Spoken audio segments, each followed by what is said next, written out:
अपने बच्चे के साथ आके एक धर्मशाला में रुकते हैं और वो कोई काम से नीचे चले जाते हैं और बच्चे को आंगन में छोड़ देते हैं। थोड़ी देर में जब आके देखते हैं तो वो देखते हैं कि बच्चे के सामने एक नाग बैठा है, क्या बात। कोबरा किंग बैठा है। तो अब वो और बच्चा उसके ऊपर मिट्टी डाल रहा है और वो सर झुका रहा है। बच्चा उसके ऊपर मिट्टी डाल रहा है। इधर माँ और बाप तो परेशान हो गए, डर गए कि अभी बच्चे को ये काट लेगा। माँ बोली बचाओ बचाओ, चिल्ला रहे हैं। इतने में एक ऊंट गाड़ी वाला आया। अच्छा। उसको निशाने मारना आता था। वो बोला भाई मैं निशाना मारूंगा, आपका जो सांप है ना वो मर जाएगा, पर हो सकता है कि अभी ये निशाना चूक गया तो बच्चे को भी लग सकता है। बोला कोई बात नहीं, पर आप कैसे भी करके ये ट्राई तो करो। कोई चारा था नहीं तो उसने निशाना लगाया। निशाना लगाते ही वो सीधा सांप को लगा और सांप मूर्छित होकर नीचे गिर पड़ा। तो सबको लगा कि भाई ये तो सांप तो अभी मर गया है। उसको उठा के उसने बाढ़ में डाल दिया। बात आ गई, खत्म हो गई। रात को ठंडी हवा चल रही थी।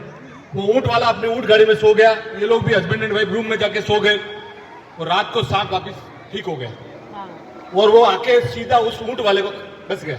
Oh my God. वो ऊंट वाले को उसने डस दिया। सुबह उठते देखा कि ऊंट वाला तो मर गया। अब क्या किया जाए? उस धर्मशाला में एक सर्प विशेषज्ञ भी था। अच्छा। उसने बोला मैं इसको जिंदा तो कर सकता हूं, मुझे उसकी सांप की आत्मा को वापस बुलाना पड़ेगा।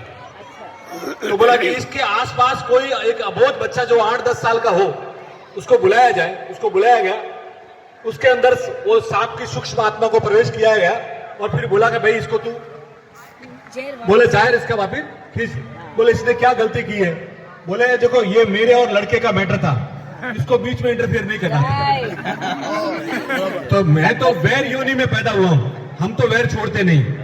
इसने मेरे को मारा तो मैंने इसको मार दिया। पर तू तो बोले वो लड़का तो आपके सामने इतनी मिट्टी डाल रहा था, उसको कुछ नहीं किया। बोले ऐसा है कि 3 जन्म पहले ये भी आदमी था और मैं भी आदमी था। अच्छा। और मैंने इससे 300 रुपये लिए थे और मैं चुका नहीं पाया।